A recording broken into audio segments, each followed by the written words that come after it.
Hey guys, I think we're all pretty tired of the message from mainstream media telling us how to reduce stress in our lives through exercise, through meditation, through breathing, all of that. So today I really want to talk about some unconventional causes and methods for supporting the nervous system, helping it to heal. And to start, I want to talk about the fact that, everyone experiences stress.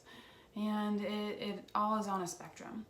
And there's some people who experience acute stress, like a work deadline, and they can organize and create a plan for the day and get that done, and then that stress is gone.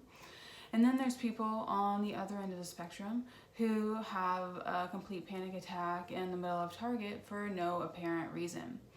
And that shows us that, when our nervous system is healthy as well, we can really kind of overcome these small obstacles in a healthy way. And then there's other people whose nervous system is just so hyperactive and overactive that their nervous system is misidentifying threats with perfectly safe situations. So a big reason for this is because our bodies are not adapted to our modern environment. So not only are we, pushing ourselves further and further, we have more and more responsibilities than ever, but we're also getting a lot of offenders from our environment. So some of those less common triggers for stress and anxiety are things like artificial light and also pollution, even information overload from scrolling through your Facebook feed, every hour on the hour. These things are also stressing our cells, stressing our bodies, causing us to feel that sense of overwhelm. So these stimuli are really important to recognize and be aware of, so that you can gradually try to reduce those inputs, because we're just putting in more and more inputs all day, every day, and it's no wonder that our bodies are kind of reaching their breaking points. So there are a lot of mechanisms in our bodies to help us protect our nervous system and help it to stay healthy and well. We have really important neurotransmitters, hormones, and proteins that help to combat this stress and help us to feel safe and calm. And I want to talk about those important systems in the body today. And we'll start by kind of what's going wrong with a lot of those symptoms. Or systems, sorry. One is our adrenal glands. And these glands are endocrine glands that sit on top of our kidneys. And they are responsible for producing hormones like cortisol, which is our stress hormone, and testosterone, DHEA, norepinephrine, epinephrine, or adrenaline. And a lot of people are experiencing what I call adrenal dysfunction. So that means our adrenals aren't working properly. Maybe they're producing too much cortisol, which means they're going to be producing less testosterone and DHEA. Maybe they're producing too much cortisol at the wrong times. So at inappropriate times, we're producing too much cortisol. Our bodies feel threatened when they shouldn't be. Maybe sometimes we're not producing enough cortisol. Those are all signs of adrenal dysregulation, and that can surface symptoms like body aches, fatigue, trouble sleeping, digestive disorders, and just overall nervousness. So those are important to recognize. That could be a sign that your adrenals are compromised. And like I just said, when our adrenals are pumping out too much cortisol, that means other hormones are being compromised. So they're being put on the back burner because they're not a priority. Because if our bodies are in this chronic state of stress, we're in this fight or flight mode, then our body is going to be chronically producing too much cortisol. And survival is always going to be more important than fertility, right? If our bodies think that we're threatened, then it knows we don't have an internal ecosystem, we're not in an environment that is safe to grow and nurture a fetus. And so those important sex hormones for reproduction are not going to be produced. they're gonna be, again, put on the back burner in order to produce more cortisol and adrenaline to keep us going and, fighting is kind of how our bodies are looking at it. And one that is really important to note is this progesterone steel.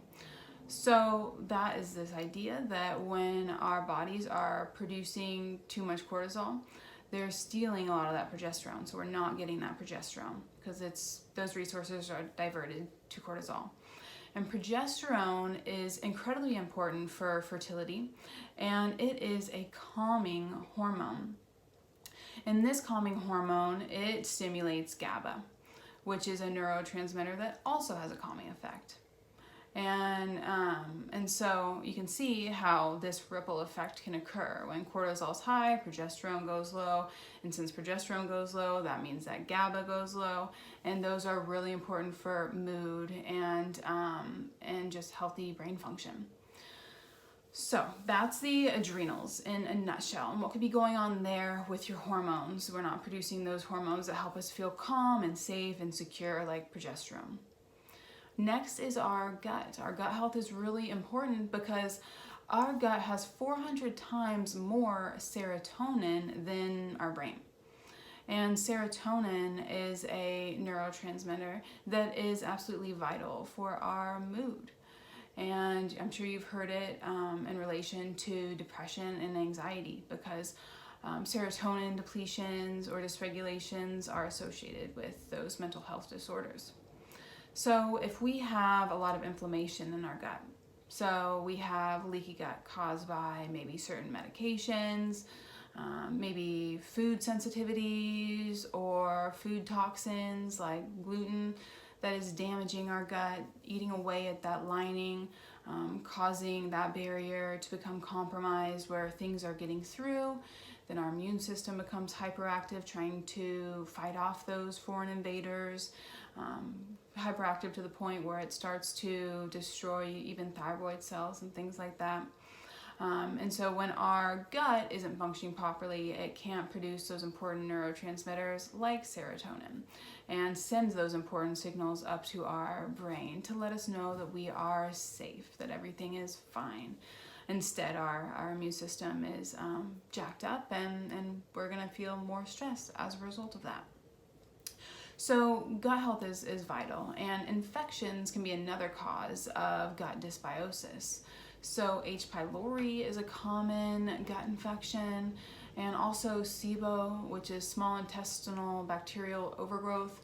Those can also cause gut imbalances and compromise that production of serotonin, and things like that. Next is nutrient depletion. So these can definitely be a trigger for anxiety as well. We might experience nutrient depletions because of, again, medications like birth control, which can bind to important vitamins like zinc and B vitamins that help to support a healthy mood and nervous system function. And when these medications are binding to those things, then it's rendering them inactive so they can't do their job. And there's other medications and Tums, things like that, antacids. Those can lower our stomach acid production. And our stomach acid is what helps to break down our foods. And breaking down those foods properly is necessary to get the vitamins and nutrients from those foods where they need to go, so that our cells have the energy to do their job and get stuff done. So if we're not breaking down our food properly, that can definitely be another cause of nutrient depletions. So fat malabsorption is another big one. If you have had your gallbladder removed, your gallbladder produces bile that breaks down these fats. So again, those fats can be dispersed where they need to go for energy. And it's interesting because there are genetic predispositions that can cause you to be not as efficient at breaking down fat. So that's something to know. It's something that I saw in my results, my genetic testing results. So I try to avoid certain fats, or I take an enzyme, a digestive enzyme, to help break down those fats so I can get all the nutrients from my food. Protein malabsorption is also very common, and that would mean that we're not breaking down proteins and getting those important amino acids that are vital for healthy mood and nervous system function as well. So these are things to know. Lots of causes of nutrient deficiencies, just a poor diet. Also a very restrictive diet, so vegan, for example, you might be missing out on a lot of essential amino acids from things like animal proteins. And all of these can be a cause of nutrient depletions, and in return can cause us to not produce a lot of those important hormones and support those other systems that are keeping us healthy and balanced. So those are just a few ways that our nervous system can be compromised.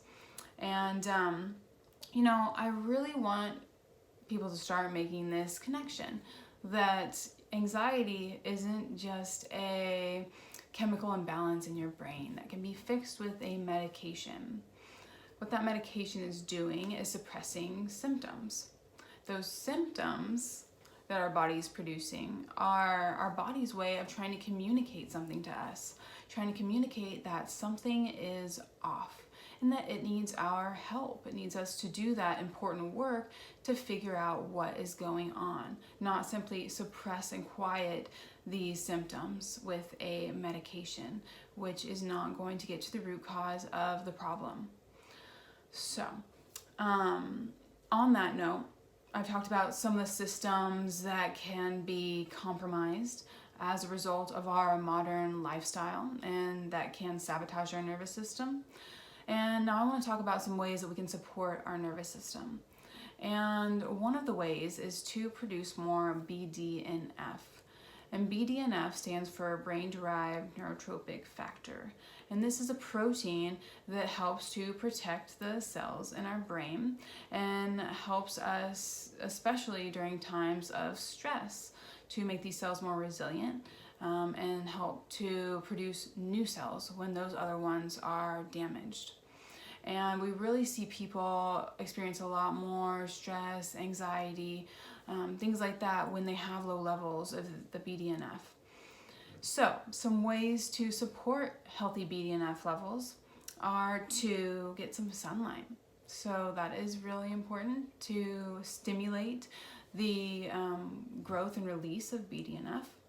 And if you can do one step better and get outside in nature and be submersed in like wilderness, trees and all of that, that naturally activates your parasympathetic nervous system, which is that rest and digest state, telling our body that we are safe, that it is okay to sleep, that it is okay to digest and do all of those important functions that are really not seen as essential when we're in that fight or flight sympathetic nervous system state.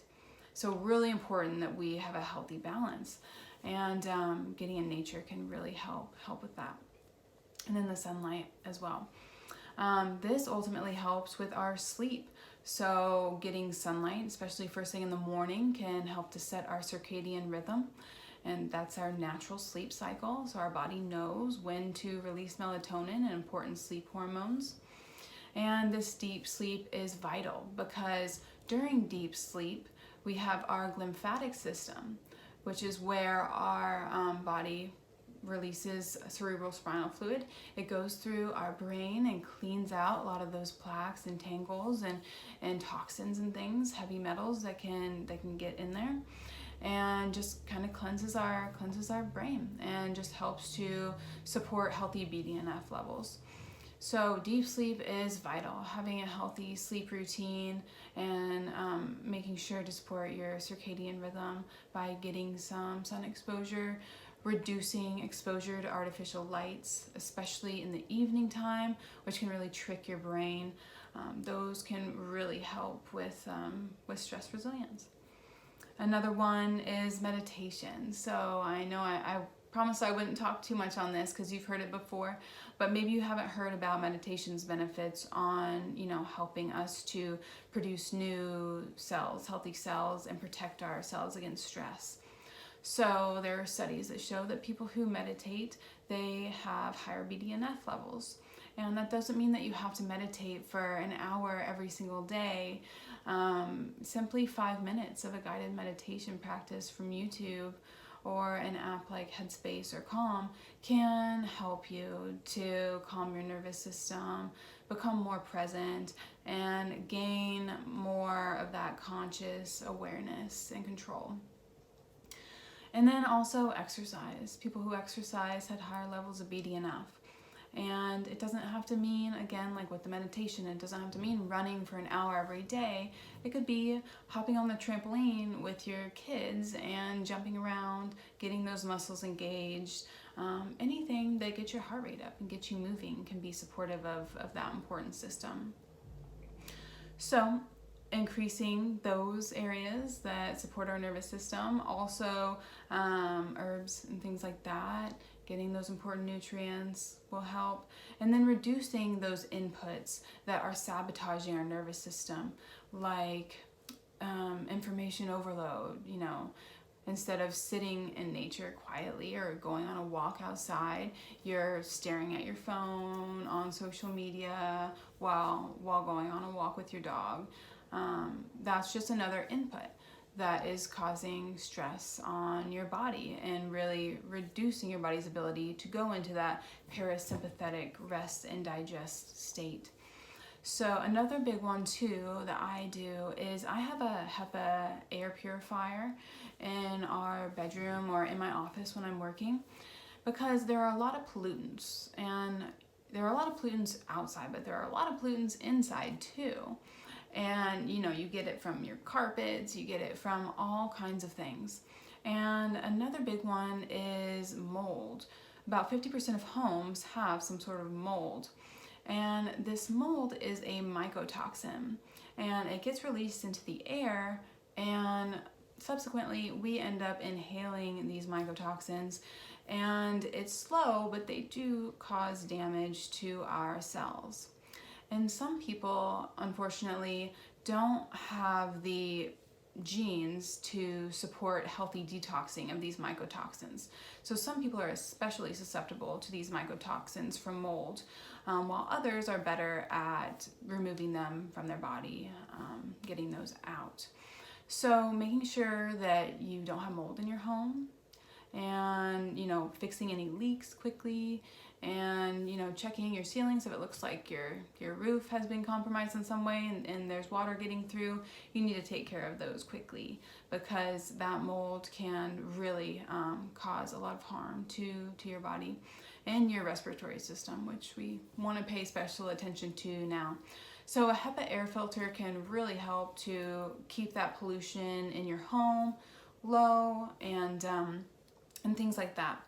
Another one is just avoiding stimulants, like we talked about social media, but also caffeine.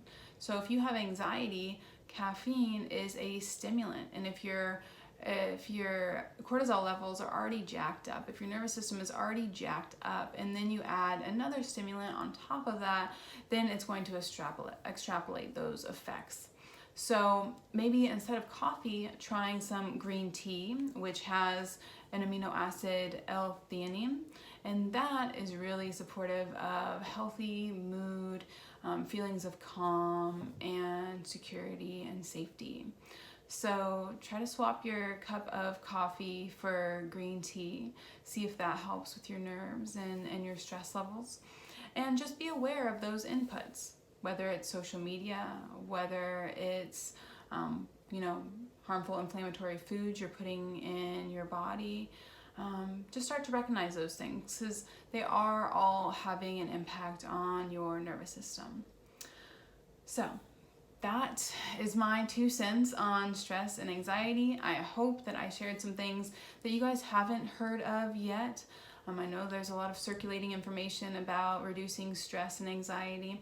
And just know that your body is incredibly resilient, and it's doing all that it can to support you and protect you. And you can help those systems by reducing those inputs, by trying to engage in activities that help you to feel calm, and giving your body proper nutrients, helping your gut to heal and seal, and all of those good things are going to ultimately help you to be more stress resilient. And yeah, so thank you all so much for joining me today. My name is Leah, and be well. Thank you so much for watching my video today. I want to offer you a free mini coaching session, and during this 45-minute phone call, we can talk about your unique life stressors and come up with a plan to support your nervous system and incorporate healthier lifestyle choices that help you to reduce and eliminate stress in your life. So you can follow the link below to sign up for that free session in my calendar. Thank you so much.